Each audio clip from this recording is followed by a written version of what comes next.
कहानी सुनने से पहले अगर आपको दिल को छू लेने वाली सच्ची और सदाबहार कहानियाँ सुनना पसंद है तो पॉजिटिव ऑरा चैनल को सब्सक्राइब करें। आपका एक क्लिक हमें और भी बेहतर कहानियाँ लाने की प्रेरणा देता है। चलते हैं उस दौर में जहां वफादारी और लालच के बीच एक खामोश जंग छिड़ी थी, जहां इंसान का ईमान अवसर देखकर डगमगा जाता था और जहां कागजे कानून और अदालती फैसलों से भी कहीं ऊपर इंसान की अपनी अंतरात्मा का न्याय मौजूद था। मुंशी प्रेमचंद की एक ऐसी ही जज्बातों को झकझोर देने वाली कहानी जिसका नाम है ईश्वरीय न्याय। कानपुर की सुबह हमेशा से ही गंगा की शांत लहरों और मंदिरों की घंटियों के शोर के साथ उठती थी। यह वो दौर था जब शहर की आबोहवा में आज जैसी मशीनों की गड़गड़ाहट नहीं थी, बल्कि कच्ची मिट्टी की सोंधी महक, गुड़ की मिठास और बैलगाड़ियों के पहियों की चरमराहट घुली होती थी। शहर के बीचों बीच सबसे ऊंचे और रसूखदार मोहल्ले में एक हवेली खड़ी थी। ये सिर्फ ईंट और चूने की इमारत नहीं थी, बल्कि ये कानपुर के सबसे बड़े जमींदार पंडित भृगुदत्त के असीम वैभव, सत्ता और उनके न्याय का जीता जागता प्रतीक थी। हवेली के मुख्य द्वार पर लगे भारी लोहे के पल्ले, जिन पर पीतल की नक्काशी थी, सूरज की पहली किरण के साथ ही खुल जाते थे। अंदर का अहाता किसी छोटे मोटे कस्बे से कम नहीं था। एक तरफ उच्च नस्ल के घोड़े हिनहिनाते, दूसरी तरफ अनाज की बोरियों के पहाड़ लगे होते। असामियों, किसानों की भीड़ सुबह से ही जुटने लगती। लेकिन इस पूरी रियासत की धड़कन, जिसके इशारे पर हवेली का एक एक पत्ता हिलता था, वह पंडित भृगुदत्त स्वयं नहीं थे। वह थे उनके कारिंदे, उनके सबसे विश्वस्त साथी, उनके साम्राज्य के अघोषित वजीर मुंशी सत्यनारायण। मुंशी सत्यनारायण का व्यक्तित्व ऐसा था कि उन्हें देखते ही आदर से सिर झुक जाए। उनका रंग कुछ सांवला था, लेकिन चेहरे पर एक ऐसा तेज था जो सिर्फ ईमानदारी की भट्ठी में तपकर ही आ सकता है। माथे पर सुबह सुबह का ताजा चंदन, सफेद सूती कुर्ता जिस पर कोई सिलवट नहीं, और बगल में लाल कपड़े में बंधे रियासत के भारी भरकम बही खाते। जब मुंशी जी हवेली के दालान में अपनी गद्दी पर बैठते तो चारों ओर एक गहरा सन्नाटा छा जाता। रुपयों की खनक, सिक्कों की झंकार और मोहरों की चमक उनके सामने दिन भर नाचती, लेकिन मुंशी जी की आंखें उस पारदर्शी स्फटिक की तरह थीं जिसमें किसी भी लालच की कोई परछाई नहीं टिक सकती थी। अरे रामदीन, ये हिसाब में 2 पाई का फर्क कैसे आ रहा है? मुंशी जी की भारी लेकिन शांत आवाज गूंजती और सामने खड़े मुनीम के पसीने छूट जाते। लाखों रुपए की तहसील और हजारों मन अनाज का लेन देन रोज उनके हाथों से गुजरता, लेकिन उन्होंने कभी अपनी नीयत पर लालच की धूल नहीं पड़ने दी। पंडित भृगुदत्त इस बात को भली भांति समझते थे कि एक सच्चा और वफादार इंसान किसी भी खजाने से बड़ा होता है। पंडित जी का स्वभाव राजसी था, लेकिन मुंशी जी के सामने वे कभी मालिक बनकर पेश नहीं आए। दोनों के बीच उम्र, जाति और रुतबे की दीवारें टूट चुकी थीं। जब हवेली में कोई बड़ा आयोजन होता, कोई तीज त्योहार आता, तो पंडित जी सबसे कीमती शॉल मुंशी जी के कंधों पर डालते। पंडित जी ने मुंशी जी पर इतना गहरा विश्वास कर लिया था कि उन्होंने बही खातों के पन्ने पलटना ही छोड़ दिया था। जब सत्यनारायण की आंखें इन पन्नों को देख रही हैं तो मुझे अपनी आंखें थकाने की क्या आवश्यकता है, पंडित जी अक्सर अपने मित्रों से हंसते हुए कहते। ये विश्वास इतना गहरा था कि लगता था जैसे ये रिश्ता इस जन्म का नहीं बल्कि कई जन्मों का है, और शायद वे जीवन भर ऐसे ही निभ जाते। लेकिन नियति को कुछ और ही मंजूर था। नियति जब अपने पास से पलटती है तो सबसे मजबूत किले भी ढह जाते हैं। प्रयाग इलाहाबाद में कुंभ का मेला लगा हुआ था। कड़कड़ाती ठंड का महीना था। गंगा, यमुना और अदृश्य सरस्वती के संगम पर आस्था का एक ऐसा महासागर उमड़ा था जिसे देखकर लगता था मानो पूरा भारतवर्ष एक ही तट पर सिमट आया हो। नागा साधुओं के त्रिशूल, सन्यासियों की भस्म, भजनों की गूंज और लाखों दीपकों से जगमगाता संगम का तट। पंडित भृगुदत्त के मन में भी इस पावन त्रिवेणी में डुबकी लगाने की लालसा जागी। हवेली में सफर की तैयारियां हुईं। मुंशी सत्यनारायण ने एक एक चीज का प्रबंध अपने हाथों से किया। भैया, आप निश्चिंत होकर धर्म ध्यान कीजिए, पीछे रियासत की फिक्र मत कीजिएगा, मुंशी जी ने पंडित जी को बग्घी में बिठाते हुए कहा था। पंडित जी ने मुस्कुराकर मुंशी जी के कंधे पर हाथ रखा और प्रयाग की ओर निकल पड़े। लेकिन संगम के उस पवित्र जल ने पंडित जी को अपने भीतर कुछ इस तरह समेटा कि वे फिर कभी उस जल से बाहर नहीं आ पाए। क्या हुआ था उस दिन, कोई नहीं जानता। कुछ नौकर जो साथ गए थे वे बदहवास हालत में लौटे। किसी ने कहा कि भीड़ के रेले में पंडित जी कहीं खो गए। किसी ने बताया कि संगम की तेज धारा में स्नान करते समय उनका पैर कीचड़ भरे गड्ढे में फिसल गया। तो कुछ का मानना था कि किसी विशाल जल जंतु ने उन्हें अपना निवाला बना लिया। खोजबीन हुई, गोताखोर लगाए गए, पुलिस और अफसरों ने दिन रात एक कर दिया, लेकिन पंडित भृगुदत्त का शरीर तो दूर, उनके पहने हुए वस्त्र का एक धागा तक नहीं मिला। वह हवेली, जहां कल तक कहकहों की गूंज से आसमान थर्राता था, आज एक खौफनाक मनहूस सन्नाटे में डूब गई। हवेली के बड़े बड़े आईनों पर कपड़े डाल दिए गए, चूल्हे ठंडे पड़ गए। पंडित जी की पत्नी भानुकुंवरी, जो पूरे कानपुर जिले की सबसे रसूखदार महिला थीं, अब एक हतभागिनी विधवा बन चुकी थी। उनके आंचल में दो छोटे छोटे बच्चे थे, जिनकी मासूम आंखें बार बार दरवाजे की तरफ उठती थीं, इस उम्मीद में कि शायद अभी उनके पिता बग्घी से उतरेंगे और उनके लिए खिलौने लाएंगे। उन्हें क्या पता था कि पिता शब्द अब उनके जीवन की किताब से हमेशा के लिए फाड़ दिया गया है। अंत्येष्टि क्रिया बिना शरीर के ही प्रतीकात्मक रूप से पूरी की गई। हवेली के चारों ओर मातम की एक भारी चादर बिछी थी। इसी घुटन भरे माहौल के बीच एक शाम शोकातुर भानुकुंवरी ने मुंशी सत्यनारायण को अपने निजी कक्ष में बुलवाया। कमरे में सिर्फ एक दिया जल रहा था, जिसकी लो हवा के हल्के झोंकों से कांप रही थी, ठीक भानुकुंवरी की हिम्मत की तरह। दिए की पीली रोशनी में भानुकुंवरी का उतरा हुआ चेहरा किसी पत्थर की मूरत जैसा लग रहा था। उन्होंने अपना घूंघट थोड़ा पीछे किया। उनकी आंखें रो रोकर लाल हो चुकी थीं और गालों पर आंसुओं के सूखे हुए निशान थे। लाला, भानुकुंवरी की आवाज में एक ऐसा दर्द था जो किसी भी पत्थर दिल इंसान को पिघला दे। लाला, पंडित जी हमें इस भयंकर मझधार में तूफानों के बीच अनाज छोड़कर सुरपुर से धार गए।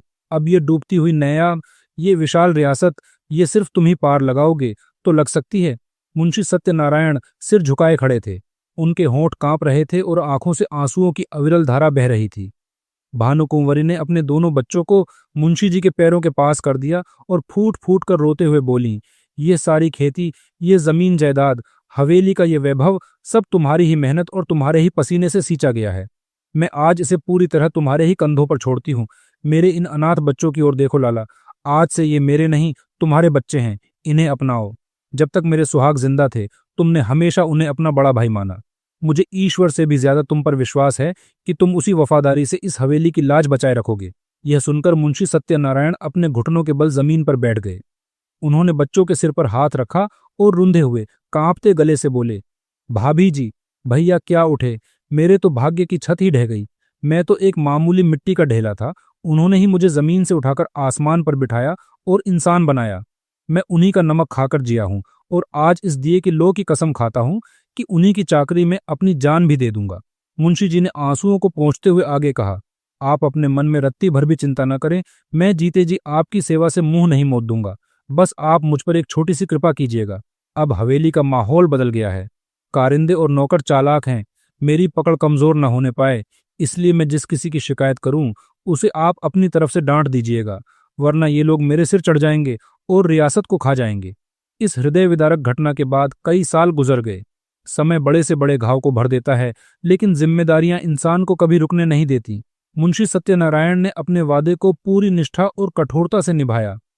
उनके प्रबंध कौशल के कारण रियासत में कभी एक कौड़ी का भी नुकसान नहीं हुआ, बल्कि संपत्ति पहले से कई गुना बढ़ गई। मुंशी जी ने दिन रात एक कर दिया था। अब पूरे कानपुर जिले में मुंशी सत्यनारायण का रुतबा एक मामूली कारिंदे का नहीं, बल्कि खुद एक जमींदार जैसा हो गया था। लोग पंडित भृगुदत्त को धीरे धीरे भूलने लगे थे। सरकारी अधिकारियों के दफ्तरों में, अंग्रेज हाकिमों के दरबारों में और शहर के रईसों की महफिलों में अब मुंशी जी ही भृगुदत्त रियासत का इकलौता चेहरा थे। अधिकारी उन्हें ही जमींदार समझते थे, लेकिन मान और सम्मान बहुत महंगी वस्तुएं हैं। इनका नशा अफीम से भी ज्यादा तेज होता है। जब कोई इंसान सत्ता के शिखर पर बैठता है तो उसके भीतर का मनोविज्ञान बदलने लगता है। जब पंडित जी जीवित थे तो वे मुंशी जी के इस मान सम्मान की कीमत समझते थे। वे जानते थे कि ईमानदारी को जिंदा रखने के लिए सिर्फ आदर्श काफी नहीं होते, इंसान की जरूरतें और उसका रुतबा भी बरकरार रखना पड़ता है। वे मुंशी जी को लगातार इनाम इकराम देते रहते थे। साथ ही पंडित जी कभी कभार बही खातों पर अपनी पैनी नजर भी डाल लिया करते थे। वह एक मनोवैज्ञानिक खौफ था जो मुंशी जी की नीयत को बांधे रखता था, क्योंकि ईमान का सबसे बड़ा शत्रु कोई और नहीं बल्कि अवसर होता है। लेकिन भानुकुंवरी एक अलग मिजाज की स्त्री थीं। वे मनुष्य की गहरी मनोवृत्तियों से परिचित नहीं थीं। वे पैसे को मुट्ठी में बहुत कसकर पकड़ती थीं। उन्हें लगता था कि मुंशी जी तो नौकर हैं, उन्हें उनकी तनख्वाह तो मिल ही रही है, फिर अलग से इनाम या खर्च देने की क्या जरूरत है। भानुकुंवरी ने कागजों की जांच करना भी पूरी तरह छोड़ दिया था। धन की कमी, मालिक की बेरुखी और अपार सत्ता, ये तीनों जब एक साथ मिलते हैं तो अच्छे अच्छों का ईमान डगमगा जाता है। मुंशी सत्यनारायण, जो कभी ईमानदारी के देवता माने जाते थे, अब धीरे धीरे अवसर के इस चक्रव्यूह में घिरने लगे थे। कानपुर शहर की सीमा से बिल्कुल सटा हुआ, गंगा के ठीक किनारे एक बहुत ही उपजाऊ, हरा भरा और आबाद गांव था। पंडित भृगुदत्त का एक बहुत पुराना और अधूरा सपना था कि इस गांव को खरीदकर वहां गंगा किनारे एक पक्का सफेद संगमरमर का घाट, एक भव्य मंदिर और एक सुंदर बाग बनवाया जाए। वे इसके लिए बहुत प्रयास करते रहे, लेकिन उनकी यह कामना उनके जीते जी सफल न हो सकी। संयोग की बात देखिए, अब कुछ ऐसा चक्र घूमा कि वह गांव बिकने लगा। गांव के जमींदार एक ठाकुर साहब थे, जो किसी गंभीर फौजदारी के मामले, आपराधिक मुकदमे में बुरी तरह फंस गए थे। उन्हें अदालत में खुद को बचाने के लिए रातों रात भारी नकदी की जरूरत थी। मुंशी जी एक दिन कचहरी में किसी काम से गए थे। जब उनके कानों में ये खबर पड़ी, उनके दिमाग में तुरंत पंडित जी का वो पुराना सपना कौंध गया। उन्होंने चटपट ठाकुर साहब से संपर्क किया। मोल तोल हुआ। ठाकुर को पैसे की सख्त गरज थी और मुंशी जी को जमीन की। सौदा पटने में जरा भी देर न लगी। 30,000 रुपये की एक बहुत बड़ी रकम तय हुई, लेकिन यहाँ एक बहुत बड़ी कानूनी अड़चन थी। मालिक के, भानुकुंवरी के, दोनों लड़के अभी नाबालिग थे। अगर उनके नाम से जमीन की रजिस्ट्री करवाई जाती तो अदालत के चक्कर काटने पड़ते, ढेरों कागजी कार्यवाहियां होती और इस विलंब में ये सुनहरा शिकार ठाकुर साहब किसी और को बेच देते। काम काज की आसानी और समय बचाने के ख्याल से मुंशी सत्यनारायण ने एक ऐसा कदम उठाया जिसने इस पूरी कहानी की नींव ही हिला दी। उन्होंने उस गांव की लिखा पढ़ी और बैनामा अपने ही नाम से करवा लिया। 30,000 रुपये रियासत के खजाने से निकाले गए और ठाकुर साहब को सौंप दिए गए। मुंशी जी जब यह पक्का बैनामा, रजिस्ट्री के कागज लेकर असीम आनंद में मग्न भानुकुंवरी के पास पहुंचे तो हवेली में खुशियों की लहर दौड़ गई। उन्होंने भानुकुंवरी को पर्दा कराकर यह शुभ समाचार सुनाया, भाभी जी, भैया का सपना आज पूरा हो गया। गंगा किनारे की वो जमीन अब हमारी है। भानुकुंवरी की आंखों से सजल नेत्रों से आंसू छलक पड़े। उन्होंने मुंशी जी को ढेरों दुआएं दी। पंडित जी के नाम पर भव्य मंदिर और घाट बनाने का इरादा पक्का हो गया। मुंशी जी दूसरे ही दिन उस गांव में एक मालिक की हैसियत से पहुंचे। गांव के असामी, किसान नजराने, फल, मिठाइयां और पगड़ियां लेकर अपने नए स्वामी के स्वागत के लिए कतारों में हाजिर हुए। शहर के रईसों की बड़ी दावत दी गई। लोगों ने सजी हुई नावों पर बैठकर गंगा की खूब सैर की। मंदिर बनवाने के लिए आबादी से हटकर एक बहुत ही रमणीक और शांत स्थान चुना गया। यद्यपि इस गांव को अपने नाम पर लेते समय मुंशी जी के मन में कपट का रत्ती भर भी भाव नहीं था। उन्होंने यह सब रियासत की भलाई के लिए ही किया था। लेकिन जब इंसान के हाथों में सत्ता की चाबी आ जाती है तो शैतान को दरवाजा खटखटाने में ज्यादा वक्त नहीं लगता। 2-4 दिन में ही मुंशी जी के मन में लालच का एक नन्हा सा अंकुर फूट पड़ा। गांव की उपजाऊ जमीन, वहां से आने वाला भारी भरकम मुनाफा और सबसे बड़ी बात, कागजों पर उस जमीन का इकलौता मालिक होने का एहसास। मुंशी जी ने जानबूझकर इस गांव के आय व्यय, आमदनी और खर्च का हिसाब रियासत के बाकी हिसाबों से अलग रखना शुरू कर दिया। उन्होंने अपनी स्वामिनी भानुकुंवरी को उस गांव का ब्यौरा या मुनाफा समझाने की कोई जरूरत ही नहीं समझी। शुरुआत में भानुकुंवरी ने भी इन बातों में दखल देना उचित नहीं समझा, लेकिन हवेली की दीवारें बहुत जल्दी कानाफूसी करने लगती हैं। दूसरे कारिंदों और मुनीमों ने, जो मुंशी जी की सख्ती और रुतबे से भीतर ही भीतर जलते थे, सब बातें सुन सुनकर भानुकुंवरी के कान भरने शुरू कर दिए। मालकिन, मुंशी जी की नीयत में खोट आ गया है। वे उस गांव का एक पैसा भी हवेली के खजाने में नहीं डाल रहे हैं। भानुकुंवरी के मन में शंका के बीज बो दिए गए। क्या मुंशी सत्यनारायण दगा देंगे? लेकिन वे बहुत चतुर थीं। उन्होंने अपने मन का भाव मुंशी जी से पूरी तरह छिपाकर रखा, इस ख्याल से कि कहीं ये कारिंदे मुंशी जी को नीचा दिखाने के लिए कोई षड्यंत्र तो नहीं रच रहे हैं। वे खामोशी से सही अवसर का इंतजार करने लगीं। दिन हफ्तों में, हफ्ते महीनों में और महीने सालों में बदल गए। समय का पहिया अपनी गति से घूमता रहा। जो कपट का बीज मुंशी सत्यनारायण के मन में बोया गया था, वह अब एक विशाल, गहरी जड़ों वाले वृक्ष का रूप धारण कर चुका था। 8 साल गुजर चुके थे। मुंशी जी ने अब पूरी तरह से अपने मन को समझा लिया था कि वह गांव उन्हीं का है। मनुष्य का दिमाग अपने हर गलत काम को सही ठहराने के लिए तर्क गढ़ ही लेता है। मुंशी जी ने भी अपने जमीर को एक झूठी तसल्ली दे दी थी। रियासत का सारा बोझ मैं उठा रहा हूं। रात दिन एक करके मैंने संपत्ति बढ़ाई है। भानुकुंवरी का क्या है, वह तो सिर्फ हवेली में बैठकर हुक्म चलाती है। यह गांव तो मैंने अपनी होशियारी से लिया है। हाँ, मैं भानुकुंवरी का 30,000 रुपये का आरणी अवश्य हूं। वह बहुत करेंगी तो ब्याज सहित अपने रुपये ले लेंगी। इससे ज्यादा और कर भी क्या सकती है। कानून मेरे साथ है, कागजात पर मेरा नाम है। उधर भानुकुंवरी कोई साधारण स्त्री नहीं थी। वे एक अनुभवी और चतुर मालकिन थी। उन्हें मुंशी जी के बदले हुए व्यवहार उनके ठाठ बाट और गांव से आने वाले मुनाफे के हवेली में न पहुंचने के लक्षण साफ दिखाई देने लगे थे। दोनों तरफ ये आग अंदर ही अंदर सुलग रही थी, लेकिन कोई भी चिंगारी को हवा नहीं दे रहा था। मुंशी जी शस्त्रों से सज्जित होकर भानुकुंवरी के आक्रमण का इंतजार कर रहे थे, ताकि वे कानूनी ढाल से उसे रोक सकें। और भानुकुंवरी, वे एक मजे हुए शिकारी की तरह वार करने के लिए सबसे अचूक अवसर ढूंढ रही थीं। एक दिन भानुकुंवरी ने फैसला किया कि अब इस खामोशी को तोड़ना ही होगा। उन्होंने साहस बटोरा और मुंशी जी को हवेली के भीतरी कक्ष में बुलवाया। मुंशी जी अपनी गद्दी से उठे और पूरे आत्मविश्वास के साथ अंदर गए। उन्हें लगा हमेशा की तरह कोई छोटा मोटा हिसाब किताब होगा। भानुकुंवरी एक भारी नक्काशीदार कुर्सी पर बैठी थी। उनकी आवाज में एक अजीब सी शांति थी, जो अक्सर तूफान से पहले होती है। उन्होंने बात को इस ढंग से उठाया कि मुंशी जी उसकी गहराई नाप ही न सके। लाला जी, भानुकुंवरी ने बड़े ही सहज स्वर में कहा, वह बरगदा के मंदिर का काम कब से लगेगा? उस गांव को लिए हुए आज पूरे 8 साल हो गए। अब काम लग जाए तो अच्छा है। मेरी जिंदगी का क्या ठिकाना है? जो पुण्य का काम करना है उसे कर डालना चाहिए। ये भानुकुंवरी की कूटनीति का मास्टर स्ट्रोक था। सीधे गांव या मुनाफे की बात न पूछकर उन्होंने पंडित जी के उस सपने मंदिर का जिक्र किया, जिसके नाम पर वो जमीन खरीदी गई थी। मुंशी जी भी दिल ही दिल में इस चतुराई के कायल हो गए। वे थोड़ा सतर्क हुए और सोच समझकर बोले, इरादा तो मेरा कई बार हुआ मालकिन, पर मंदिर के लायक मौके की जमीन नहीं मिल रही है। गंगा तट की जो सबसे अच्छी जमीन है वो असामियों किसानों के जोत में है, और वे किसी भी कीमत पर उसे छोड़ने को राजी नहीं है। भानुकुंवरी ने जैसे इसी जवाब का इंतजार किया था। उनके स्वर में अब एक ठंडी धार आ गई। ये बात तो मुझे आज मालूम हुई लाला जी। 8 साल हो गए। इस गांव के विषय में आपने कभी भूल कर भी तो मुझसे चर्चा नहीं की। मुझे तो ये भी नहीं मालूम कि वहां कितनी तहसील है, क्या मुनाफा आता है, कैसा गांव है, वहां कोई सीर खेती होती है या नहीं। मैं जानती हूं कि जो कुछ करते हैं आप ही करते हैं और भविष्य में भी करेंगे, पर रियासत की मालकिन होने के नाते मुझे भी तो कुछ मालूम होना चाहिए। मुंशी जी कुर्सी पर सीधे होकर संभल बैठे। उन्हें तुरंत भान हो गया कि इस चतुर और अनुभवी स्त्री को बातों में उलझाना मुश्किल है। बात जब खुल ही गई है तो अब डरना कैसा। उन्होंने अपना आज्ञाकारी सेवक का नकाब उतार फेंका और खुलकर निर्लज्जता से बोले, मालकिन, आपको इस गांव से कोई सरोकार न था, इसलिए मैंने व्यर्थ में आपको कष्ट देना मुनासिब नहीं समझा। ये वाक्य भानुकुंवरी के हृदय में किसी जहरीले कुठार कुल्हाड़ी सा लगा। उनका खून खौल उठा। वे अपने पर्दे की आड़ से झटके से बाहर निकल आईं। उनकी आंखें दुर्गा की तरह तेज और दहक रही थीं। आप क्या कह रहे हैं लाला सत्यनारायण? भानुकुंवरी की आवाज पूरे कमरे में गूंज उठी। आपने वो गांव मेरे लिए लिया था या अपने लिए? रुपये मैंने दिए थे या आपने? उस जमीन पर जो खर्च पड़ा वो मेरा था या आपका? मेरी समझ में नहीं आता कि आप कैसी ओछी बातें कर रहे हैं।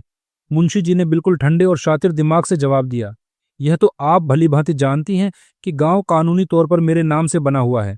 हाँ, रुपया जरूर आपका लगा है, पर मैं सिर्फ उस रुपये का देनदार हूं। रही बात गांव की तहसील वसूल और खर्च की, तो वो सब मैंने इतने सालों तक अपने पास से दिया है।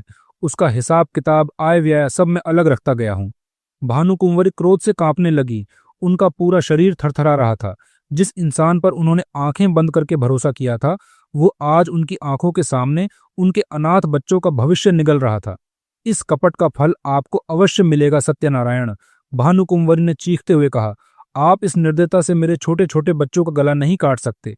मुझे नहीं मालूम था कि उस दिन जिस इंसान के आंसुओं पर मैंने भरोसा किया था, उसने अपने हृदय में मेरे बच्चों के लिए छुरी छिपा रखी है। खैर, जो हुआ सो हुआ। अब कान खोलकर सुन लीजिए। आज से और अभी से मेरी रोकड़ और मेरे बही खातों को आप हाथ नहीं लगाएंगे। मेरा जो कुछ भी है मैं अदालत से ले लूंगी। जाइए, एकांत में बैठकर सोचिए कि पाप से कभी किसी का भला नहीं होता। तुम समझते होगे कि बालक अनाथ हैं, तो तुम इनकी संपत्ति हजम कर लोगे। इस भूल में न रहना लाला। मैं तुम्हारे घर की एक एक ईंट बिकवा लूंगी। यह कहकर भानुकुंवरी फिर पर्दे की आड़ में चली गई और जोर जोर से रोने लगी। क्रोध जब अपनी सीमा पार कर जाता है तो वो आंसुओं के रूप में ही बाहर निकलता है। मुंशी सत्यनारायण के पास इसका कोई जवाब नहीं था। वे वहां से उठे और सीधे हवेली के दफ्तर में गए। उनका दिमाग तेजी से चल रहा था। वे चाहते थे कि रियासत के कागजों में कुछ काट छांट कर दें, कुछ पन्ने फाड़ दें, जिससे 30,000 रुपये का हिसाब उलझ जाए। पर वे विवश हो गए, क्योंकि उनके पीछे पीछे भानुकुंवरी भी दफ्तर पहुंच गई। मेरा कोई कागज मत छूना, नहीं तो बहुत बुरा होगा, भानुकुंवरी ने दहाड़ते हुए कहा। तुम एक विषैले सांप हो सत्यनारायण। मैं तुम्हारा मुंह तक नहीं देखना चाहती। निकलो मेरी हवेली से। मुंशी जी के लिए अब वहां रुकना असंभव था। उन्होंने खजाने की भारी कुंजियां अपनी कमर से निकाली और फर्श पर फेंक दी। बही खाते वहीं मेज पर पटक दिए, दफ्तर के किवाड़ धड़ाके से बंद किए और वहां से सन्न से बाहर निकल गए।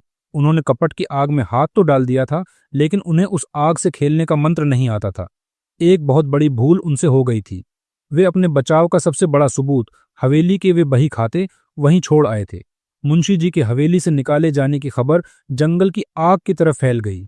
दूसरे दिन जब कारिंदों और मुनीमों ने यह कैफियत सुनी तो वे फूले न समाये। इतने सालों से मुंशी जी की कठोर ईमानदारी और सख्ती के कारण उन लोगों की दाल नहीं गल पाती थी। वे सब भानुकुंवरी के पास पहुंचे और आग में तेल छिड़कने लगे। हम तो पहले ही कहते थे मालकिन, इस आदमी की नीयत खराब है, इसने विश्वासघात किया है। स्वर्गवासी मालिक का नमक इसकी हड्डियों से फूट फूट कर बाहर निकलेगा। सबके सब मुंशी सत्यनारायण के खिलाफ एक हो गए। इधर मुंशी सत्यनारायण अपने घर पहुंचे तो उनकी हालत किसी घायल शेर जैसी थी। उनका चेहरा तमतमाया हुआ था। घर का माहौल उनके आते ही सहम गया। उनके छोटे लड़के ने पास आकर मिठाई मांगी तो मुंशी जी ने बिना कुछ सोचे समझे उसे जोरदार तमाचा जड़ दिया। बच्चा चीख कर रोने लगा। पत्नी दौड़कर आई तो मुंशी जी उस पर बरस पड़े। तू इसे मेरे पास क्यों आने देती है? क्या तुझे अक्ल नहीं है? जब बूढ़ी माँ ने बीच बचाव करना चाहा तो वे अपनी माँ पर भी चीख पड़े। अम्मा, तुमसे इतना भी नहीं हो सकता कि जरा लड़के को बहलाओ। एक तो मैं दिन भर का थका मांदा दुनिया भर की गालियां सुनकर घर आऊं और फिर तुम्हारे इस लड़के को खिलाऊं। मुझे दुनिया में न और कोई काम है न धंधा। इस तरह पूरे घर में बावेला मचाकर मुंशी जी अपने बाहर के कमरे में आ गए और बिस्तर पर लेट गए। उनका दिमाग फटने को हो रहा था। क्रोध शांत हुआ तो उन्हें अपनी सबसे भयानक भूल का एहसास हुआ। मैं कैसा मूर्ख हूं, उन्होंने अपने बाल नोचते हुए सोचा। इतने सालों तक सारे कागज पत्र, सारे बही खाते मेरे ही हाथ में थे। मैं जो चाहता कर सकता था। मैं चाहता तो बही खाते सब नए सिरे से बना सकता था, जिनमें इस गांव का और उन 30,000 रुपयों का जिक्र ही न होता। पर मैं हाथ पर हाथ धरे बैठा रहा। आज जब मुसीबत सिर पर आ पड़ी तब मुझे सूझ रहा है, मेरी इसी मूर्खता के कारण घर आई हुई लक्ष्मी अब रूठ कर जा रही है। मुझे क्या मालूम था कि वह चुड़ैल भानुकुंवरी अचानक से इस तरह मुझ पर टूट पड़ेगी और कागजों को हाथ तक न लगाने देगी। इसी उधेड़बुन में मुंशी जी एकाएक बिस्तर से उछल पड़े। उनके खुराफाती दिमाग में एक उपाय सूझा। क्यों न मैं हवेली के बाकी कार्यकर्ताओं और मुनीमों को अपने साथ मिला लूं। माना कि मेरी सख्ती के कारण वे सब मुझसे नाराज हैं, पर ऐसा कोई इंसान नहीं जो प्रलोभन, रिश्वत से मुट्ठी में न आ जाए। पर इसमें रुपये पानी की तरह बहाने पड़ेंगे और इतना रुपया अचानक आएगा कहाँ से? सारे रास्ते बंद नजर आ रहे थे। अंत में मुंशी जी के दिमाग में एक ही खौफनाक और अंतिम उपाय बचा।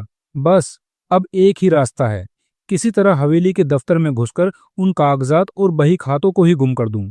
बड़ी खामोशी और खतरे का काम है, पर अब जान बचाने के लिए यह करना ही पड़ेगा। दुष्कामनाओं और पाप के सामने जब इंसान एक बार सिर झुका लेता है तो फिर उसका संभलना कठिन हो जाता है। पाप की अथाह और दलदली खाई में जहां एक बार कदम पड़ा, फिर प्रतिक्षण इंसान नीचे ही धंसता चला जाता है। मुंशी सत्यनारायण जैसा विचारशील, ज्ञानी और सम्मानित मनुष्य आज इस फिक्र में डूबा था कि रात के अंधेरे में अपनी ही मालकिन की हवेली में सेंध कैसे लगाई जाए। क्या सेंध लगाना आसान है? मुंशी जी का शरीर पसीने से भीगने लगा। इसके वास्ते कितनी चतुरता, कितना दुस्साहस, कितनी बुद्धि चाहिए। जो लोग चोरी करते हैं उनका कलेजा लोहे का होता होगा। मैं जो कहीं पकड़ा गया तो पूरे कानपुर शहर में थू थू होगी। मरने के सिवा और कोई मार्ग न बचेगा। उन्हें अपनी हिम्मत पर विश्वास नहीं हो रहा था। उन्होंने एक और सुगम तदबीर सोची। क्यों न रात में जाकर दफ्तर में बाहर से ही आग लगा दूं। एक बोतल मिट्टी का तेल और दियासलाई ही तो चाहिए। पर फिर तर्क ने काटा, क्या मालूम वो डायन भानुकुंवरी बही खाते अपने सोने के कमरे में ले गई हो। दफ्तर जला और कागज बच गए तो आग लगाने का यह भारी गुनाह बिना किसी फायदे के गले पड़ जाएगा। घंटों तक मुंशी जी करवटें बदलते रहे। उनके मन में नए नए मंसूबे, योजनाएं बनते और फिर अपने ही तर्कों की आंधी से बिखर जाते। ठीक वैसे ही जैसे वर्षा काल में बादलों की नई नई सूरतें बनती और हवा के वेग से बिगड़ जाती है। लेकिन इस भयानक मानसिक अशांति के बीच भी एक विचार चट्टान की तरह स्थिर था। चाहे जो हो जाए, इन कागजात को अपने हाथ में लाना ही होगा। क्या 30,000 की जमीन और इतना भारी मुनाफा दाल भात का कौर है जिसे यूं ही छोड़ दूं? माना कि काम कठिन है, पर हिम्मत न थी तो यह सरदर्द मोल क्यों लिया? एक छलांग का ही तो काम है। पार हो गए तो जिंदगी भर राज करेंगे, और अगर गिर पड़े तो जान से हाथ धोएंगे। आखिर जो चोरियां करते हैं वे भी तो इंसान ही होते हैं। रात के 10 बज चुके थे। सर्दियों की रात में कानपुर की सड़कें जल्दी सूनी हो जाती थीं। मुंशी सत्यनारायण, जिन्होंने अपनी जिंदगी में कभी किसी की एक पाई नहीं चुराई थी, आज कुंजियों का एक गुच्छा अपनी धोती की कमर में दबाए अपने घर से बाहर निकले। बाहर घुप अंधेरा था। वे कुछ ही कदम चले थे कि द्वार पर रखे हुए थोड़े से पुआल, सूखी घास के ढेर को देखकर बुरी तरह चौंक पड़े। उनके प्राण सूख गए। मारे डर के छाती ढोंकनी की तरह धड़कने लगी। अंधेरे में उन्हें जान पड़ा कि कोई सिपाही बंदूक लिए छिपा बैठा है। कदम ठिठक गए। बड़ी मुश्किल से हिम्मत बांधी, पुआल की तरफ ध्यान से देखा। जब उसमें बिल्कुल हरकत न हुई, तब जाकर उनकी सांस में सांस आई। वे खुद को धिक्कारने लगे। मैं कैसा बौखला गया हूं। अपने ही द्वार पर मुझे किसका डर है, और सड़क पर भी मुझे किससे डरना है। मैं अपनी राह जा रहा हूं, कोई मेरी तरफ तिरछी आंख से नहीं देख सकता। हाँ, जब मुझे कोई सेंध लगाते हुए देख ले, तब अलबत्ता डरने की बात है। तभी अकस्मात सामने से मुंशी जी ने भानुकुंवरी के एक चपरासी को आते हुए देखा। कलेजा मुंह को आ गया। वे एक झटके से लपक कर पास ही की एक सकरी, अंधेरी और बदबूदार गली में घुस गए। कूड़े के ढेर के पास बड़ी देर तक सांस रोके खड़े रहे। जब वो सिपाही आंखों से पूरी तरह ओझल हो गया, तब वे कांपते हुए सड़क पर आए। उन्होंने खुद से कहा, ये सिपाही, ये तो आज सुबह तक मेरा गुलाम था। इसे मैंने कितनी ही बार गालियां दी हैं, लातें मारी हैं, और आज इसे देखकर मेरे प्राण सूख गए। मैं मानो भांग खाकर आया हूं। अगर वह मुझे देख भी लेता तो मेरा कर क्या सकता था? क्या वह अंतर्यामी है जो मेरे हृदय का हाल जान लेता? वह मुझे अदब से सलाम ही तो करता, पर मैं ऐसा डरा कि सूरत तक न दिखाई। सच ही कहा गया है कि पाप के पंजों में फंसा हुआ इंसान उस पतझड़ के सूखे पत्ते की तरह हो जाता है, जो हवा के जरा से झोंके से ही थरथराकर जमीन पर गिर पड़ता है। मनुष्य स्वभाव से पाप भीरू, पाप से डरने वाला होता है। मुंशी जी बाजार पहुंचे। अधिकतर दुकानें बंद हो चुकी थीं। दुकानों के चबूतरों पर सांड और गायें बैठी हुई जुगाली कर रही थीं। केवल कुछ हलवाइयों की दुकानें खुली थीं, जिनके भट्टों की रोशनी सड़क पर पड़ रही थी। सब हलवाई मुंशी जी को उनके रुतबे के कारण पहचानते थे, इसलिए मुंशी जी ने अपनी चादर से सिर और मुंह ढक लिया, अपनी चाल बदली और लपकते हुए वहां से निकलने लगे। तभी एकाएक सामने से एक शानदार बग्घी आती दिखाई दी। उसके घोड़ों की टाप दूर से ही गूंज रही थी। ये शहर के सबसे मशहूर और भानुकुंवरी के नए वकील सेठ बल्लभदास की बग्घी थी। इस बग्घी में बैठकर मुंशी जी ने हजारों बार सेठ जी के साथ कचहरी का सफर किया था, पर आज वह बग्घी मुंशी जी को कालदेव, यमराज के रथ के समान भयंकर मालूम हुई। वे फौरन एक खाली दुकान के चबूतरे पर चढ़ गए। वहां अंधेरे में विश्राम कर रहे एक विशाल सांड ने समझा कि कोई उसे वहां से भगाने आया है। वो माथा झुकाए फुकारता हुआ उठ बैठा और अपने सींग मुंशी जी की तरफ कर दिए। मुंशी जी एक तरफ सांड की फुकार और दूसरी तरफ वकील की बग्घी के बीच फंस गए। लेकिन इसी बीच बग्घी तेजी से निकल गई और मुंशी जी की जान में जान आई। खैरियत हुई कि उस घाघ वकील ने मुझे नहीं देखा। मुंशी जी ने पसीना पोंछते हुए सोचा, वरना वो मेरे उड़े हुए चेहरे से ही ताड़ जाता कि मैं क्या करने जा रहा हूं। कुछ और आगे चलने पर मुंशी जी हवेली के पिछले रास्ते वाली गली में पहुंचे। यहाँ एक धुंधली सी लालटेन जल रही थी। जैसा मुंशी जी ने अनुमान लगाया था, दफ्तर के बाहर वाले पहरेदार का कहीं पता न था। पास ही अस्तबल में चमारों के यहाँ कोई जश्न हो रहा था। कई चमारिनें बनाव सिंगार करके नाच रही थीं और चमार ढोल मृदंग बजा बजाकर मस्ती में गा रहे थे। ना ही घरे श्याम घेरे आए बदरा, सोवत रहूं सपन एक देख्यूं रामा, खुली गई नींद ढरक गए कजरा। ना ही घरे श्याम घेरे आए बदरा। दोनों पहरेदार अपना पहरा छोड़कर वहीं तमाशा देखने में मग्न थे। मुंशी जी दबे पांव अपनी सांसें रोककर लालटेन के पास गए। जिस तरह बिल्ली खामोशी से चूहे पर झपटती है, उसी तरह उन्होंने लपककर लालटेन का कांच उठाया और उसे फूंक मारकर बुझा दिया। चारों तरफ घुप्प अंधेरा छा गया। हृदय कुछ मजबूत हुआ। वे दफ्तर के बरामदे में पहुंचे और खूब कान लगाकर आहट ली। चारों ओर खौफनाक सन्नाटा छाया हुआ था। केवल दूर से चमारों के गाने का कोलाहल सुनाई देता था। इस समय मुंशी जी के दिल में भारी धड़कन थी। सिर धमधम कर रहा था। हाथ पांव थरथर कांप रहे थे और सांस किसी लोहार की धोखनी की तरह बड़े वेग से चल रही थी। उनका शरीर सजीवता और खौफ की मूर्ति बन चुका था। दफ्तर के विशाल दरवाजे पर वही पुराना भारी ताला लगा हुआ था। इसकी डुप्लीकेट कुंजी मुंशी जी आज ही बहुत तलाश करके बाजार से बनवा कर लाए थे। कांपते हाथों से उन्होंने ताले में कुंजी डाली। क्लिक की आवाज के साथ ताला खुल गया। उन्होंने दरवाजे को धक्का दिया तो पुराने किवाड़ों ने चरमराकर बहुत दबी जबान से उनके प्रवेश का विरोध किया। पर मुंशी जी दफ्तर के भीतर दाखिल हो गए। भीतर एक छोटा सा चिराग जल रहा था। मुंशी जी को देखकर चिराग की लौ हवा से फड़फड़ाई, मानो उसने सिर हिलाकर उन्हें भीतर आने से रोका हो, मानो चेता रही हो कि लौट जाओ। लेकिन अब लौटने का कोई मार्ग नहीं था। पाप का बोझ उनकी छाती पर असह्य हो रहा था। एड़ियां जमीन पर टिक नहीं रही थीं, उछली पड़ रही थीं। उनके पास इतना अवकाश नहीं था कि वे इत्मीनान से बैठकर जरूरी कागजात छांट लेते। पल भर में उन्होंने मेज पर रखी सारी बहियों को उलटा पुलटा। पन्नों की लिखावट उनकी आंखों के सामने तैर रही थी। उन्होंने बिना कुछ सोचे समझे सभी अहम बहियों और दस्तावेजों को समेटा, उनका एक भारी गट्ठर बनाया और अपनी चादर में कसकर बांध लिया। उस गठरी को सिर पर रखकर वे तीर के समान कमरे के बाहर निकल आए। उस पाप की भारी गठरी को लादे हुए मुंशी सत्यनारायण उस हवेली की अंधेरी गली से हमेशा के लिए गायब हो गए। वे तंग, अंधेरी, दुर्गंधपूर्ण और कीचड़ से भरी हुई गलियों में नंगे पांव भाग रहे थे। उनके सिर पर सिर्फ बही खातों का गट्ठर नहीं था, बल्कि स्वार्थ, लोभ, कपट और विश्वासघात का बोझ था। ऐसा प्रतीत हो रहा था कि आगे आगे मुंशी जी भाग रहे हैं और उनके पीछे उनकी पापमय आत्मा नर्क की काली नालियों में बही चली जा रही है। बहुत दूर तक गलियों में भटकने के बाद वे शहर से बाहर गंगा के सुनसान किनारे पहुंचे। जिस तरह कलुषित और पापी हृदय में कहीं कहीं धर्म का धुंधला सा प्रकाश बाकी रहता है, उसी तरह गंगा नदी की काली स्याह सतह पर आकाश के तारे झिलमिला रहे थे। तट पर कुछ दूर कई साधु अपनी धूनी जमाए सो रहे थे। ज्ञान और वैराग्य की ज्वाला वहां बाहर दहक रही थी, जबकि मुंशी जी के मन में लालच की ज्वाला दहक रही थी। मुंशी जी ने हांफते हुए अपने सिर से वह गट्ठर उतारा, चादर की गांठ को खूब मजबूत किया और अपनी पूरी शारीरिक और मानसिक शक्ति लगाकर उस गट्ठर को बलपूर्वक गंगा की गहरी धारा में फेंक दिया। छपाक, सोती हुई लहरों में एक पल के लिए कुछ भारी हलचल हुई। पानी के बुलबुले उठे और फिर वो सारा सच, वो विश्वासघात, वो 30,000 का हिसाब गंगा के गर्भ में हमेशा के लिए समा गया। कुछ ही पलों में वहां फिर से एक मनहूस सन्नाटा छा गया। मुंशी सत्यनारायण अब एक मुजरिम बन चुके थे। गंगा में पाप का गट्ठर डुबोने के बाद मुंशी सत्यनारायण जब अपने घर लौटे तो उनके पांव कीचड़ से सने हुए थे और उनकी आत्मा अपराध बोध से भारी थी। मुंशी जी के घर में दो ही स्त्रियां थीं, उनकी बूढ़ी माता और उनकी पत्नी। दोनों की दोनों बिल्कुल अशिक्षित, सीधी सादी और दुनिया की चालाकियों से कोसों दूर थीं। उन्हें न तो रईसों की तरह हारमोनियम बजाना आता था, न वे महंगे कपड़े पहनती थीं, यहाँ तक कि उन्हें साबुन लगाना भी ठीक से नहीं आता था। वे दोनों अपने अधिकारों से बेखबर एक पशुवत सीधा जीवन व्यतीत करती थीं। पैसे पैसे के लिए मुंशी जी पर निर्भर थीं, लेकिन शिक्षा का अभाव चरित्र का अभाव नहीं होता।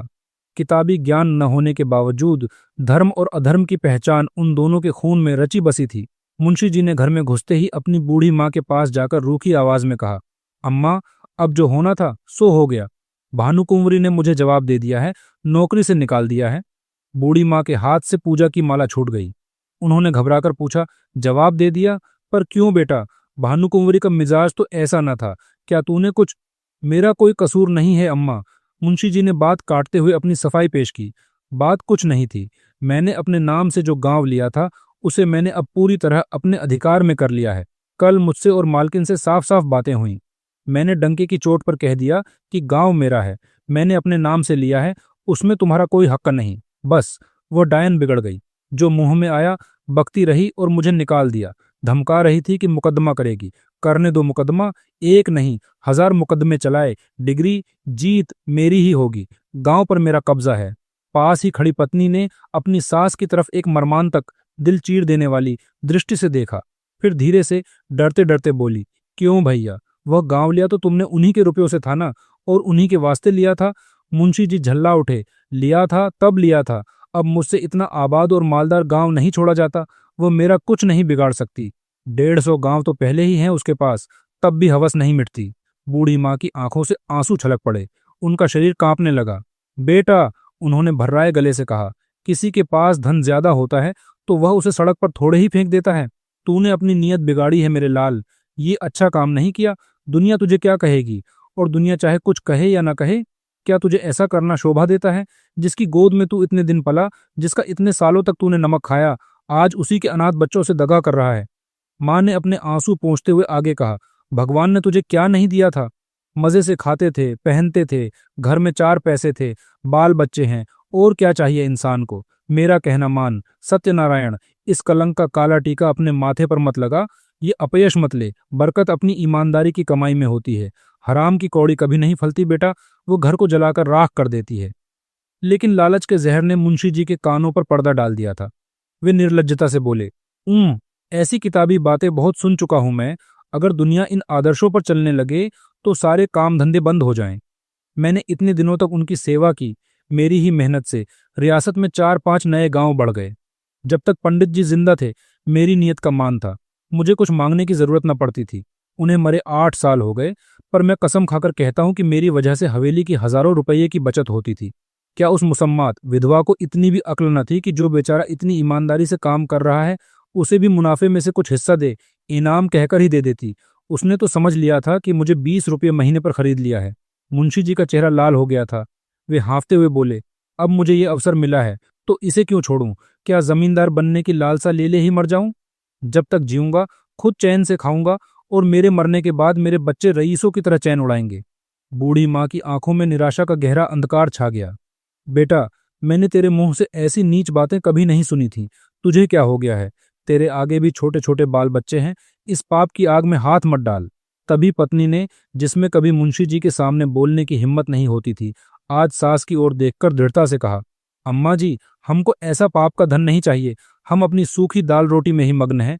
और फिर अपने पति की ओर मुड़कर बोली, तुम्हें अगर ये सब कांटे ही बोने हैं तो मुझे मेरे मायके पहुंचा दो। मैं अपने बच्चों को लेकर इस नरक में नहीं रहूंगी। माँ ने भी रोते हुए ऐलान कर दिया, ये अधर्म मुझसे नहीं देखा जाएगा। मैं जाकर गंगा में डूब मरूंगी। मुंशी जी ने गुस्से से पैर पटका और झुंझलाकर बोले, तुम दोनों औरतों की बुद्धि तो भांग खा गई है। लाखों सरकारी नौकर, वकील, हाकिम रात दिन दूसरों का गला रेत रेत कर रिश्वत लेते हैं और महलों में चैन करते हैं। न उनके बाल बच्चों को कुछ होता है, न उन्हें हैजा पकड़ता है। अधर्म उनको क्यों नहीं खा जाता जो मुझे खा जाएगा? मैंने तो दुनिया में सिर्फ सत्यवादियों को ही जूते खाते और धूप झेलते देखा है। मैंने जो कुछ किया है उसका सुख मैं लूटूंगा। तुम्हारे मन में जो आए करो। प्रातःकाल जब हवेली का दफ्तर खुला तो मुनीम छक्कनलाल के होश उड़ गए। लोहे की बड़ी अलमारी का ताला टूटा पड़ा था और रियासत के सबसे अहम कागजात, जिनमें गांव की खरीद के बही खाते थे, सबके सब गायब थे। छक्कनलाल बौखलाए हुए अंदर हवेली में दौड़े और भानुकुंवरी से पूछा, मालकिन, क्या वे बही खाते आपने रात में अपने पास रख लिए थे? भानुकुंवरी का माथा ठनका। मुझे क्या खबर, जहां तुमने रखे होंगे वहीं होंगे। जब सच्चाई सामने आई तो सारे घर में खलबली मच गई। पहरेदारों को बुलाकर कोड़े मारे जाने लगे। भानुकुंवरी को तुरंत समझ आ गया कि यह उसी जहरीले सांप मुंशी सत्यनारायण का काम है, मगर छक्कनलाल की मिलीभगत के बिना यह काम होना असंभव लग रहा था। पुलिस में रपट FIR लिखवाई गई। दरोगा जी आए, मुआयना किया और रिश्वत लेकर चलते बने। हवेली में तरह तरह के टोटके होने लगे। एक ओझा को बुलाया गया कि वह चुराने वाले का नाम निकाले। मौलवी साहब ने अपने तंत्र मंत्र से तुर्रा फेंका। ओझा ने ढोलक पीट कर बताया, ये किसी पुराने बैरी का काम है। मौलवी साहब ने फरमाया, किसी घर के ही भेदिया ने यह नीच हरकत की है। शाम तक यह अंधविश्वासी दौड़ धूप चलती रही।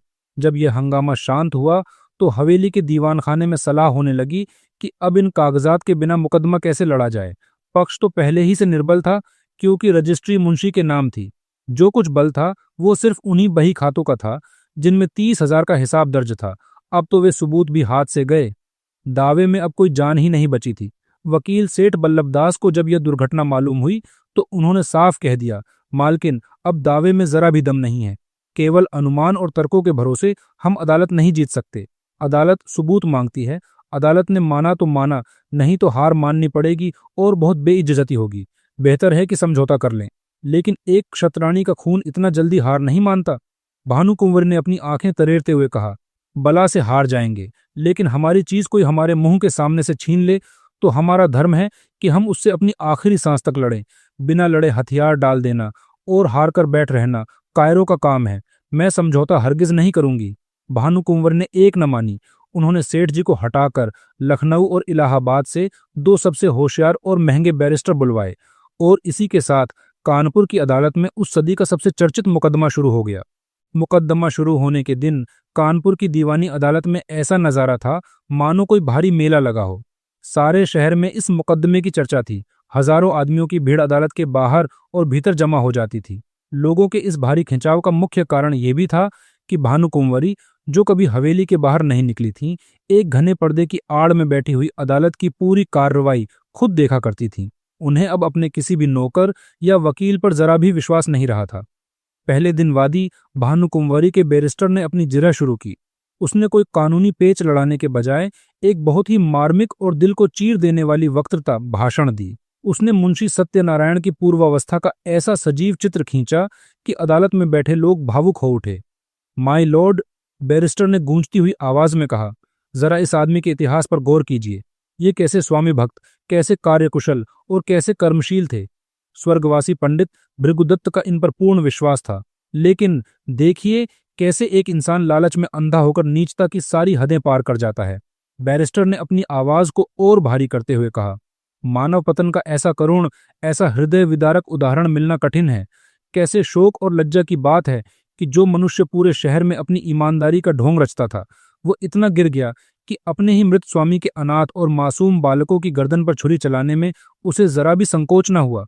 इस कुटिल मनुष्य के वे सारे पूर्व परिचित सद्गुण वे असली मोती नहीं थे, वे सिर्फ नकली कांच के दाने थे जो एक रईस को फंसाने के लिए बिछाए गए थे। इस नर पशु का अंतःकरण कितना अंधकारमय, कितना कपटपूर्ण और कितना कठोर है। अपने शत्रु पर दया करना एक बार क्षम्य हो सकता है, मगर इस मलिन हृदय वाले मनुष्य ने उन बेकसूर अनाथों के साथ दगा किया है। यदि आज हमारे पास हवेली के वे बही खाते मौजूद होते तो अदालत पर मुंशी सत्यनारायण की सत्यता स्पष्ट हो जाती। पर मुंशी के बर्खास्त होते ही ठीक उसी रात हवेली के दफ्तर से उन दस्तावेजों का रहस्यमय तरीके से लुप्त हो जाना क्या अदालत के लिए खुद में एक बहुत बड़ा सबूत नहीं है? भीड़ में मुंशी जी के खिलाफ गालियां गूंजने लगीं। लोग उन्हें नफरत की निगाह से देखने लगे। अगले दिन प्रतिवादी मुंशी सत्यनारायण के वकील ने अपनी वक्तृता शुरू की। यह वकील भावनाओं से नहीं बल्कि तीखे व्यंग्य और कानून की चालाकियों से खेल रहा था। हुजूर, वकील ने मुस्कुराते हुए कहा, मेरे काबिल दोस्त ने एक विलक्षण न्याय सिद्धांत पेश किया है। इनके अनुसार किसी धनाढ्य मनुष्य का नौकर अपने जीवन में जो कुछ भी खरीदे वह स्वतः ही उसके स्वामी की चीज समझी जानी चाहिए। क्या खूब! इस सिद्धांत के अनुसार तो हमारी ब्रिटिश गवर्नमेंट को भी अपने सभी कर्मचारियों की सारी संपत्ति पर कब्जा कर लेना चाहिए। अदालत में एक हल्की सी हंसी दौड़ गई। वकील ने आगे कहा, हम ये स्वीकार करते हैं कि मुंशी जी के पास 30,000 रुपये नहीं थे और ये धन उन्होंने हवेली से आड़ उधार लिया था, पर हमसे रारण चुकाने का कोई तकाजा न करके सीधे हमारी खरीदी हुई जायदाद ही मांगी जा रही है। अगर हिसाब के कागजात गुम हो गए हैं तो इसमें मुंशी जी का क्या दोष? मेरे मित्र ने कहा कि बहियों का गुम हो जाना एक सबूत होना चाहिए। वाह, मैं इनकी युक्ति का समर्थन करता हूँ। मान लीजिए मैं बैंक से ऋण लेकर अपना विवाह करूं तो क्या बैंक वाले कल को मुझसे मेरी नवविवाहित वधू ही छीन लेंगे? भीड़ ठाके मारकर हंस पड़ी। अगर मुंशी सत्यनारायण की नीयत खराब होती तो उनके लिए सबसे अच्छा अवसर तो वह था जब पंडित भृगुदत्त का स्वर्गवास हुआ था। उस समय पूरी रियासत उनके हाथ में थी। इतने सालों तक विलंब करने की क्या जरूरत थी? मुंशी सत्यनारायण ने 8 वर्ष तक तन मन से स्वामी की संतान की सेवा की है। आज उन्हें अपनी उस साधुता का जो फल मिल रहा है वो बहुत ही दुखकारक है। भानुकुंवरी एक गुण संपन्न महिला है, मगर उन्हें उनके स्वार्थी कारिंदों ने भड़का दिया है। जिस गांव से मालकिन का कोई सरोकार न था, उसकी चर्चा मुंशी जी उनसे क्यों करते?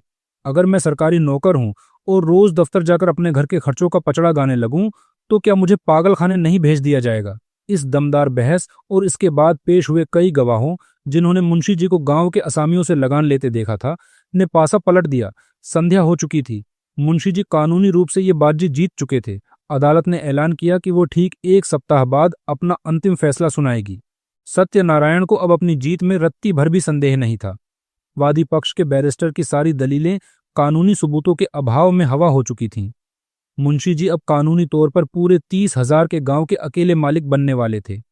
कुछ ही दिनों में उनकी गिनती भी शहर के बड़े रईसों और जमींदारों में होने वाली थी। लेकिन क्या इंसान सिर्फ अदालत से जीतकर खुश हो सकता है जब वह समाज की नजरों में गिर चुका हो? अब मुंशी जी जब घर से बाहर निकलते तो शहर के गणमान्य पुरुषों से आंखें मिलाने में उन्हें शर्म आने लगी थी। उन्हें देखते ही लोगों की आंखें तिरछी हो जातीं। जो दुकानदार कल तक उन्हें झुककर सलाम करते थे, अब उनके पीछे कानाफूसी करते थे। शहर के जो धनी मानी लोग उन्हें सच्चरित्र और ईमानदार का प्रतीक मानते थे, आज वही लोग उन्हें एक स्वार्थी, दगाबाज और नमकहराम कह रहे थे। अदालत का फैसला चाहे जो भी हो, पर मुंशी जी की साख अब हमेशा के लिए मिट्टी में मिल चुकी थी। और सबसे बड़ा कष्ट उन्हें बाहर वालों से नहीं बल्कि अपने ही घर वालों की खामोशी से मिल रहा था। बूढ़ी माता ने 3 दिन से मुंह में अन्न जल नहीं डाला था। वो कोने में पड़ी सिर्फ रोती रहती। पत्नी बार बार हाथ जोड़कर कहती, अपने प्यारे बालकों पर तो दया करो, बुरे काम का फल कभी अच्छा नहीं होता। अगर तुम्हें ये पाप ही कमाना है तो पहले मुझे कोई विष खिला दो, ताकि मैं अपनी आंखों से ये नरक न देखूं। जिस दिन फैसला सुनाया जाने वाला था, उस सुबह एक कुंजड़िन, सब्जी बेचने वाली, मुंशी जी के दरवाजे पर तरकारियां लेकर आई। उसने अपनी टोकरी उतारते हुए मुंशियाइन, मुंशी की पत्नी से कहा, बहू जी, हमने बाजार में एक बड़ी अजीब बात सुनी है। बुरा न मानो तो कहूं, आज जिसको देखो उसके मुंह से यही बात निकल रही है कि तुम्हारे लाला बाबू ने जालसाजी करके पंडिताइन का एक बड़ा गांव छीन लिया। वैसे हमें तो इस बात पर यकीन नहीं आता। अगर लाला बाबू ने उस वक्त हवेली न संभाली होती तो अब तक उस बेचारी पंडिताइन का कहीं पता भी न लगता। तो क्या अब लाला बाबू उसी पंडिताइन के साथ ऐसी नीच बदी करेंगे? अरे बहू, दुनिया में कोई कुछ साथ लाया है जो ले जाएगा, यही नेकी बद्दी ही तो पीछे रह जाती है। याद रखना, बुरे का अंत में बुरा ही होता है। कोई आदमी देखे या न देखे, पर ऊपर वाला अल्लाह सब कुछ देखता है। कुंजड़िन की ये बातें सुनकर बहूजी पर मानो घड़ों पानी पड़ गया। उनका जी चाहा कि अभी धरती फट जाए और वे उसी में समा जाएं। एक सम्मानित स्त्री के लिए इससे बड़ा अपमान क्या होगा कि गली की एक सब्जी वाली उसे ईमानदारी का पाठ पढ़ा कर जाए। सिर झुकाए हुए, आंसुओं को पीते हुए बहू बोली, बुआ, मैं इन बातों को क्या जानूं? कौन सी तरकारियां लाई हो, जल्दी से दे दो। मुंशी सत्यनारायण अपने भीतर वाले कमरे में चारपाई पर लेटे हुए कुंजड़िन की एक एक बात साफ साफ सुन रहे थे। उसके चले जाने के बाद वे बाहर आए और पत्नी से चिढ़कर पूछने लगे, ये शैतान की खाला सुबह सुबह क्या बकवास कर रही थी? पत्नी ने घृणा से अपने पति की ओर से मुंह फेर लिया और जमीन की ओर ताकते हुए भरे गले से बोली, क्या तुमने अपने कानों से नहीं सुना? तुम्हारा ही तो गुणगान कर रही थी। तुम्हारे इन्हीं काले कारनामों के पीछे देखो, आज मुझे किस किस के मुंह से ये बातें सुननी पड़ती हैं और किस किस से अपना मुंह छिपाना पड़ता है। मुंशी जी चुपचाप अपने कमरे में लौट आए। वे कोई उत्तर नहीं दे सके। उनकी आत्मा अब लज्जा से पूरी तरह परास्त हो चुकी थी। जो मनुष्य जिंदगी भर सर्वसम्मानित रहा हो, जो सदा आत्माभिमान से सिर उठाकर चलता रहा हो, वो कभी भी पूरी तरह लज्जा शून्य बेशर्म नहीं हो सकता। लज्जा कुपथ, बुरे रास्ते की सबसे बड़ी शत्रु होती है।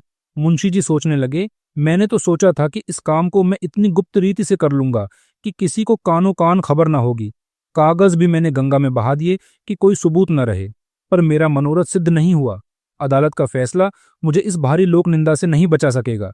ऐश्वर्य और धन का असली फल क्या होता है? मान और मर्यादा। जब मैंने समाज में अपनी इज्जत से ही हाथ धो लिए, तो इस करोड़ों की संपत्ति को लेकर मैं क्या करूंगा? चित्त की शांति खोकर, लोक लज्जा सहकर, लोगों की नजरों में नीच बनकर और अपने ही घर में कलह का बीज बोकर ये जमीन मेरे किस काम आएगी? उनके मन में एक खौफनाक विचार कौंधा, और यदि वास्तव में कोई ईश्वरीय न्याय शक्ति हुई और उसने मुझे इस नीच कुकृत्य का दंड दिया, तो मेरे लिए सिवा मुंह में कालिख लगाकर डूब मरने के कोई रास्ता न बचेगा। सत्यवादी मनुष्य पर जब कोई विपत्ति पड़ती है तो लोग उसके साथ सहानुभूति करते हैं, लेकिन दुष्टों की विपत्ति दुनिया के लिए हंसी का खेल बन जाती है। हे परमात्मा, इस मानसिक दुर्दशा से किसी तरह मेरा उद्धार करो। क्यों न मैं अभी दौड़कर जाऊं, भानुकुंवरी के पैरों पर गिर पड़ूं और रोकर कहूं कि मुझे माफ कर दो, ये मुकदमा उठा लो। शोक, ये बात मुझे कल क्यों न सूझी? अगर कल तक मैं चला जाता तो बात बन जाती, पर अब क्या हो सकता है? अब तो कुछ ही घंटों में फैसला सुनाया जाने वाला है। मुंशी जी देर तक इसी भयंकर उधेड़बुन में पड़े रहे, लेकिन उनका अहंकार और लालच उन्हें कोई अंतिम निर्णय नहीं लेने दे रहा था। उधर हवेली में भानुकुंवरी को भी पूर्ण विश्वास हो गया था कि अब गांव हाथ से गया। रात भर उनकी आंखों में नींद नहीं आई। रह रहकर मुंशी सत्यनारायण पर क्रोध आता था। हाय पापी, डंके की चोट पर मेरा 50,000 का माल लूटे लिए जा रहा है और मैं कुछ नहीं कर सकती। आजकल के ये न्याय करने वाले जज बिल्कुल आंख के अंधे हैं। जिस बात को सारी दुनिया जानती है उसमें इनकी दृष्टि नहीं पहुंचती। ये सिर्फ कोरे कागजों के गुलाम हैं। असली न्याय वह है जो दूध का दूध और पानी का पानी कर दे, यह नहीं कि खुद ही पाखंडियों के जाल में फंस जाए। खैर, गांव जाता है तो जाए, लेकिन सत्यनारायण, तू तो अब इस शहर में कहीं मुंह दिखाने लायक नहीं रहा। तू नरक की आग में जीते जी जलेगा। तेरे घर में कोई दिया जलाने वाला न रह जाएगा। शत्रु की हानि मनुष्य को अपने लाभ से अधिक प्रिय होती है। यह भानुकुंवरी को सांत्वना दे रहा था। आखिरकार वो फैसला सुनाने का दिन आ ही गया। कानपुर की अदालत आज खचाखच भरी थी। पैर रखने की जगह नहीं थी। शहर के ऐसे ऐसे बड़े रईस और महानुभाव उपस्थित थे जो सिर्फ बड़े अफसरों की पार्टियों में ही नजर आते थे। वकीलों और मुख्तारों की पूरी पलटन भी तमाशा देखने जमा थी।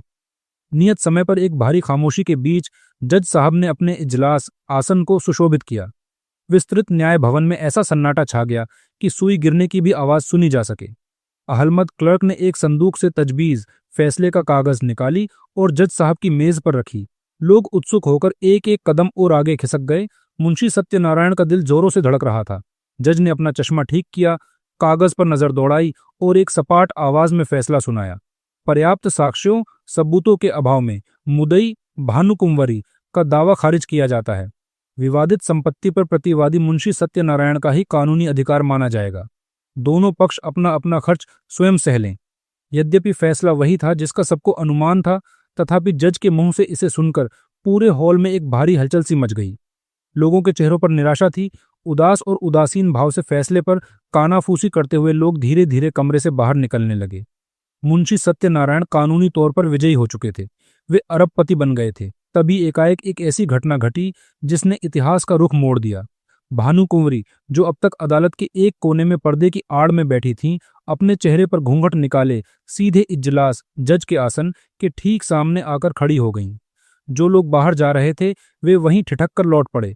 जो बाहर निकल गए थे वे दौड़कर वापस अंदर आ गए। पूरा हॉल कौतूहल पूर्वक भानुकुंवरी की तरफ ताकने लगा। भानुकुंवरी ने कांपते हुए लेकिन एक बेहद स्पष्ट और भेदने वाले स्वर में जज से कहा, सरकार, यदि आप हुक्म दें तो मैं यहाँ सबके सामने मुंशी जी से सिर्फ एक बात पूछना चाहती हूँ। यद्यपि अदालत की कार्यवाही समाप्त हो चुकी थी और यह बात कानून के नियमों के सख्त विरुद्ध थी, तथापि जज साहब भी इस मुकदमे के भावनात्मक पहलू से अछूते नहीं थे। उन्होंने उस विधवा की पीड़ा को समझा और दयापूर्वक आज्ञा दे दी। एक पल के लिए समय जैसे ठहर गया। भानुकुंवरी धीरे से घूमी। उनकी तीखी नजरें मुंशी सत्यनारायण के तमतमाए हुए चेहरे पर गड़ गईं। लाला जी, भानुकुंवरी की आवाज में न तो कोई क्रोध था न कोई नफरत, सिर्फ एक ठंडी बेध देने वाली सच्चाई थी। सरकार ने तुम्हारी डिग्री जीत तो कह ही दी, अब कानून तुम्हारे साथ है। ये गांव तुम्हें मुबारक रहे। मगर इंसान का ईमान दुनिया के हर कानून और हर अदालत से ऊपर होता है। आज अपने उस भगवान को हाजिर नाजिर जानकर, अपनी उस अंतरात्मा से पूछकर, सिर्फ अपने ईमान से कह दो कि ये गांव असल में किसका है। ये कोई साधारण प्रश्न नहीं था। ये एक सीधे तीर की तरह मुंशी सत्यनारायण की सोई हुई आत्मा के ठीक बीचों बीच जाकर लगा। हजारों आदमियों की आंखें इस दृश्य को देखकर फटी की फटी रह गईं। पूरा हॉल सांस रोके मुंशी सत्यनारायण की तरफ देखने लगा। मुंशी जी एक अथाह विचार सागर में डूब गए। उनके हृदय रूपी कुरुक्षेत्र में आज सबसे घोर संग्राम छिड़ गया था। एक तरफ लालच की पूरी सेना थी तो दूसरी तरफ सत्य का अकेला रथ। हजारों मनुष्यों की आंखें उनकी आत्मा को बेध रही थीं। यथार्थ, सच्चाई अब किसी से छिपा नहीं था। इतने सारे आदमियों के सामने, अपनी ही अंतरात्मा के सामने, उनके मुंह से असत्य बात निकल न सकी। उनके दिमाग में दो ही शब्द गूंज रहे थे, मेरा या आपका। मेरा कहने में उनका काम बनता था। कानून उनके साथ था। रातों रात वे रईस बन जाते, किंतु इसके बदले में उन्हें घोरतम पाप का दंड, समाज की जिल्लत और अपने ही जमीर की मौत उम्र भर सहनी पड़ती। आपका कहने से उनका सारा खेल बिगड़ता था। जीती जिताई करोड़ों की बाजी हमेशा के लिए हाथ से निकल जाती। वो फिर से एक साधारण नौकर बन जाते। लेकिन इस आपका शब्द के पीछे एक ऐसी शक्ति छिपी थी जो उन्हें मानव सम्मान के शिखर पर वापस बैठा सकती थी। उनके जमीर की आवाज ने उनके भय और लालच के अंधेरे को चीर दिया। उन्हें ऐसा प्रतीत हुआ जैसे स्वयं ईश्वर ने उन्हें नर्क की आग से बचाने और अपना मुख उज्ज्वल करने का ये अंतिम स्वर्णिम अवसर दिया है। अगर वे आज चूक गए तो जीवन भर एक लाश की तरह रहेंगे। मुंशी सत्यनारायण का सिर, जो अपराध बोध से झुका हुआ था, अचानक उठ गया। उनके चेहरे पर लालच की जगह एक दिव्य शांति आ गई थी। वे धीमे कदमों से आगे बढ़े। उन्होंने अदालत के बीचों बीच भानुकुंवरी के सामने झुककर उन्हें प्रणाम किया। पूरा हॉल एक रहस्यमयी सन्नाटे में डूबा था। मुंशी जी ने अपने कांपते हुए, आंसुओं से भीगे स्वर में लेकिन पूरी स्पष्टता के साथ कहा, आपका। ये एक शब्द नहीं था, ये इंसानियत की सबसे बड़ी जीत की घोषणा थी। ये शब्द सुनते ही हजारों मनुष्यों के मुंह से एक साथ एक गगनभेदी, आसमान को चीर देने वाली ध्वनि निकली, सत्य की जय हो। अदालत का वो विशाल कक्ष तालियों और जयकारों से गूंज उठा। लोग खुशी से रो रहे थे। जज साहब, जो अब तक खामोश बैठे थे, अपनी कुर्सी से उठ खड़े हुए। उनकी आंखों में भी नमी थी। उन्होंने अपनी कांपती हुई आवाज में पूरे हॉल को संबोधित करते हुए कहा, सज्जनों, यह जो आज आपने अपनी आंखों से देखा, ये इंसान के बनाए कानून का न्याय नहीं था, ये ईश्वरीय न्याय था। इसे कोई कोरी कथा या उपन्यास की कल्पना न समझिएगा। ये कानपुर की धरती पर घटी एक सच्ची घटना है। भानुकुंवरी और मुंशी सत्यनारायण दोनों ने ही इतिहास के पन्नों में अमरता प्राप्त कर ली। मुंशी जी के इस अंतिम क्षण के नैतिक साहस पर लोग इतने मुग्ध हो गए कि उनके सारे पुराने पाप आंसुओं से धुल गए।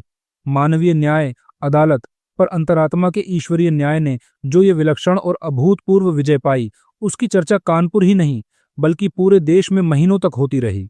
भानुकुंवरी, जिनका हृदय मुंशी जी के इस सच से पिघल चुका था, स्वयं चलकर मुंशी जी के घर गईं। उन्होंने मुंशी जी की बूढ़ी माँ और पत्नी को गले लगाया और अत्यंत सम्मान के साथ मुंशी जी को मनाकर वापस हवेली ले आईं। उन्होंने अपनी पूरी रियासत अपना सारा कारोबार फिर से बिना किसी शर्त के मुंशी जी के हाथों में सौंप दिया। और सबसे बड़ी बात, कुछ दिनों के उपरांत भानुकुंवरी ने अपनी स्वेच्छा से वह पूरा का पूरा गंगा किनारे वाला गांव मुंशी सत्यनारायण के ही नाम हिब्बा उपहार स्वरूप भेंट कर दिया। लेकिन मुंशी सत्यनारायण, जिनकी आत्मा अब कुंदन की तरह तपकर 100% शुद्ध हो चुकी थी, उन्होंने उस गांव को अपने व्यक्तिगत अधिकार में रखना उचित नहीं समझा। उन्होंने भारी मन और सच्ची श्रद्धा के साथ उस पूरे गांव को कृष्णार्पण, ईश्वर को समर्पित कर दिया। आज भी उस गांव से आने वाली सारी आमदनी, सारा मुनाफा सिर्फ और सिर्फ दीन दुखियों के भोजन, बीमारों के इलाज और गरीब विद्यार्थियों की शिक्षा दीक्षा की सहायता में खर्च होता है। और गंगा की लहरें आज भी उस ईश्वरीय न्याय की खामोश गवाह बनकर कल कल बह रही है।